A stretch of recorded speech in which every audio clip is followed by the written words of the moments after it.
Bapak, Ibu, saudara-saudari, adik-adik kaum muda yang terkasih, Shalom, berkah dalam. Apa kabar hari ini?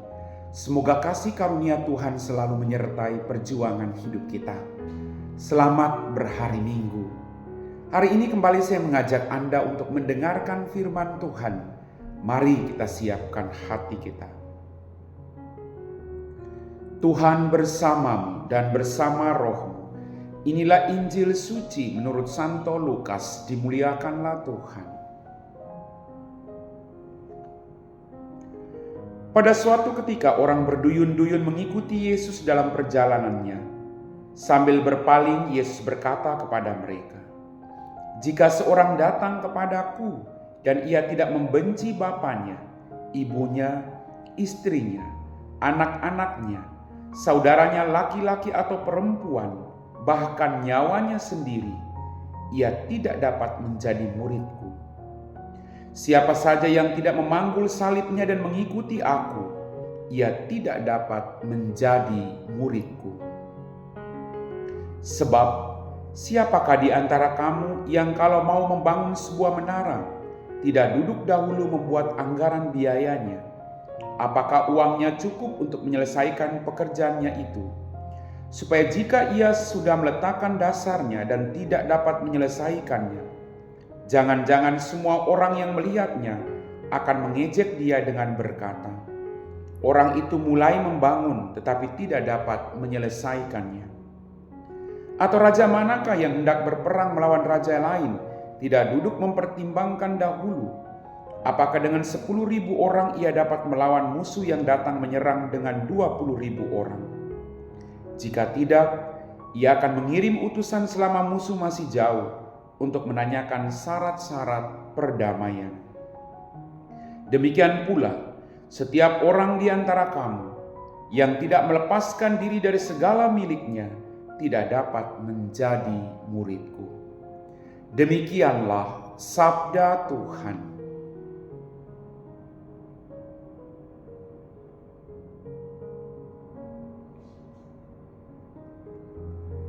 Bapak, Ibu, saudara-saudari, adik-adik kaum muda yang terkasih.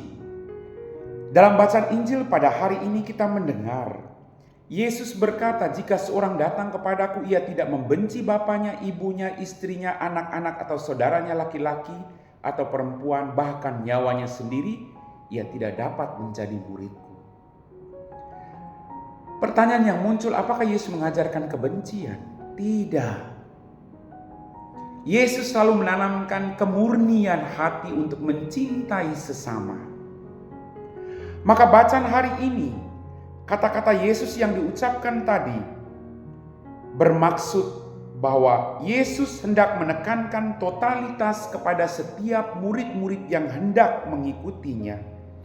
Bahwa mengikuti Yesus harus memiliki semangat yang murni dan harus melepaskan diri dari kepentingan-kepentingan yang mementingkan dirinya sendiri, keluarganya. Dengan kata lain, Yesus hendak mengatakan dengan keras bahwa orang yang mengikutinya harus total, dengan tujuan yang murni, kudus, suci, baik, dan benar, bahkan didasari untuk melayani keluarga semata atau kepentingan keluarga. Artinya, mengikuti Yesus, seseorang harus jauh dari nepotisme. Mengikuti Yesus berarti kita harus berani meninggalkan segala kelekatan kita,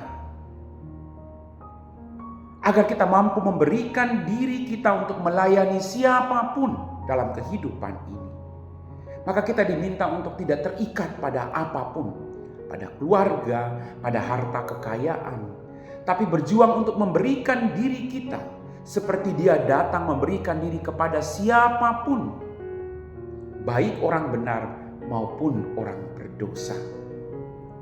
Bapak, Ibu, saudara-saudariku yang terkasih, syarat yang ditentukan oleh Yesus tadi, syarat yang kedua itu berarti kita memikul salib. Bagi orang tidak beriman, salib adalah sebuah kebodohan. Tetapi tidak dengan kita yang mengimani Kristus, bahwa salib itu adalah tanda keselamatan kita semua. Bahwa dari salib itulah kita semua dibebaskan dari dosa-dosa kita. Bapak, Ibu, saudara-saudari, adik-adik, kaum muda yang terkasih, Yesus mengajak kita semua untuk memikul salib karena Dia menginginkan atau menekankan kepada kita semua satu sikap yang kuat, sikap untuk berbagi hidup dengan orang lain, sikap yang tahan akan kesulitan, dan sikap yang mau mencintai orang lain melebihi diri kita sendiri. Maka mari Bapak, Ibu, saudara-saudariku yang terkasih, kita berjuang untuk senantiasa setia kepada Tuhan. Dan kita berjuang untuk menjadi pribadi-pribadi yang bijaksana. Orang yang bijaksana itu pasti memiliki cara berpikir yang hebat dan tahu mana yang baik yang harus dilakukan dalam kehidupannya. Orang bijaksana itu memiliki pengetahuan yang tinggi, meskipun demikian tetap rendah hati dalam kehidupannya. Mari Bapak Ibu, Tuhan mengajak kita hari ini untuk mengasihi Dia melebihi apapun yang kita miliki di dunia ini. Amin.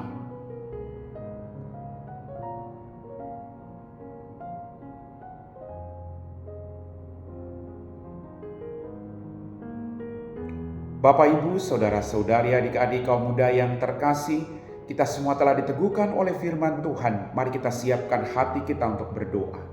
Dalam nama Bapa dan Putra dan Roh Kudus. Amin. Ya Tuhan, kembali kami bersyukur untuk setiap berkat dan rahmat yang Kau curahkan dalam kehidupan kami. Pada kesempatan ini Tuhan, kami berdoa bagi mereka semua yang sedang sakit, baik di rumah mereka maupun di rumah sakit. Utuslah kuasa Roh Kudus untuk mendampingi mereka. Jauhkanlah mereka dari keputusasaan.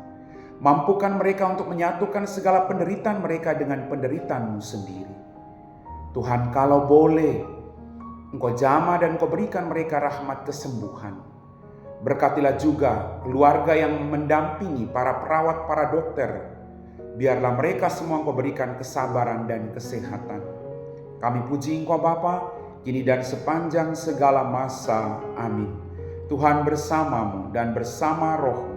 Semoga kita sekalian diberkati oleh Allah yang Maha Kuasa, Bapa dan Putra dan Roh Kudus. Amin.